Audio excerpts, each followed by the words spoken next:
Hi, Sue Gray. I'm a lawyer based in Nelson, specialising in public rights and freedoms and emerging issues. I've been contacted firstly by a number of people in the community who had heard this story, and then by the woman herself. She's a mother of a 6-month-old baby. She's just returned from Scotland, and she thought that they were coming out of quarantine a couple of days ago. She'd booked a flight down to Wellington, and then she got a letter from MIQ to say she has to stay at least another week. And what's the reason? The reason is she's tested, she's done all the tests, she's tested negative to all of the COVID tests.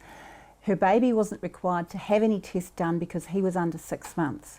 However, he became over 6 months in the last few days of quarantine, and so the officials have now decided that he can't leave until he has a nasopharyngeal test.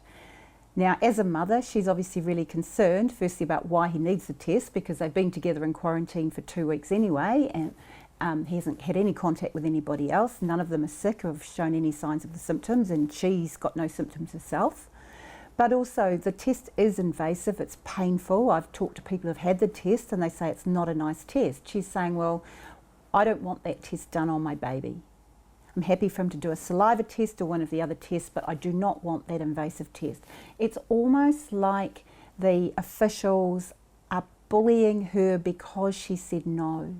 And so this is one of the problems we've had with COVID, is there's no point having a freedom of choice, informed consent to medical procedures if actually you don't get any consent at all, and if you're punished for exercising your rights.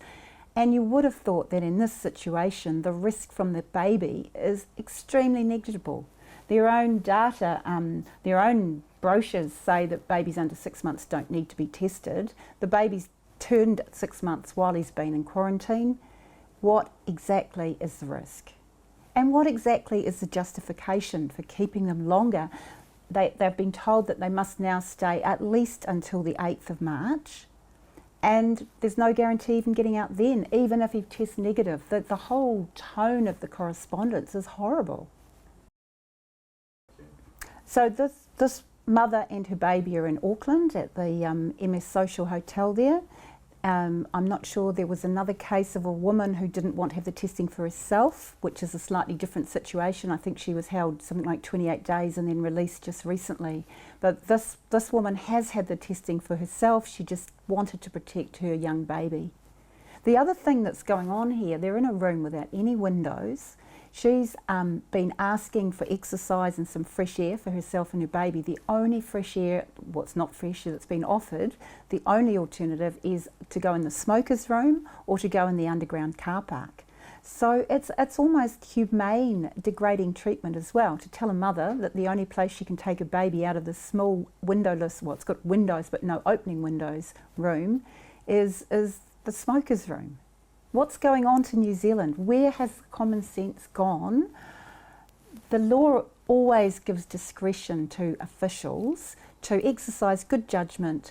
There is clearly no risk. The risk of any COVID in this situation has to be absolutely negligible. Much lower risk than some of the groups are exempt from the COVID testing requirements, and much lower risk than the groups that were exempt for a long time, the airline pilots that only, and the port workers and things that have only recently been tested. Why so hard on this woman and her baby? The interesting thing is the letter that they've sent to her refers to the COVID-19 Public Health Response Air Border Order 2020. So this is one of these regulations that are passed overnight and suddenly become part of our law. But when you read that order, it doesn't say anything about babies of 6 months. I've been searching on to baby, I've been searching under 6 months. There's nothing in there about that.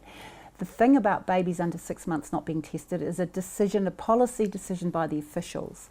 And they've, for whatever reason, decided under 6 months is no risk and they don't need to be tested. Well, that's great, but surely they can have a little bit of flexibility in the way they do these things. I mean, it's called arbitrary decision making and abuse of power to come out so absolutely adamant that if you don't do what I say, you will be punished. And we're not even going to tell you when you can go out. That is I mean, we're looking at applying for a writ of habeas corpus for an unlawful detention of this woman, because there is no law that says that she must stay. She's got no symptoms, the baby's got no symptoms, they're in the quarantine hotel, they've done their 14 days, she's done all of the testings, everything is negative. It's a technicality about the date of the baby's birthday that is causing this problem. And our officials surely can show a bit of humanity, kindness and compassion and look at these cases on their own circumstances, which is exactly what the law does require. Well, I've written to the Prime Minister's office, I've written to the Attorney General, the Solicitor General, who's the government's chief lawyer.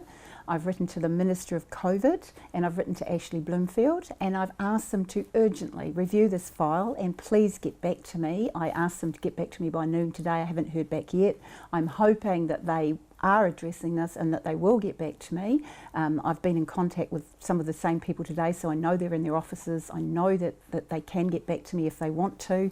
I accept that it's embarrassing for them. I accept that they've got their rules and they're very nervous of losing control of the population, but actually that's not their job. Their job is not to look good for themselves and protect themselves. Their job is to uphold the law and act for the public interest of the people of New Zealand. And this mother and her baby, they're entitled to be in New Zealand. The baby was born in New Zealand, the father's waiting for them in New Zealand. They're entitled to be here.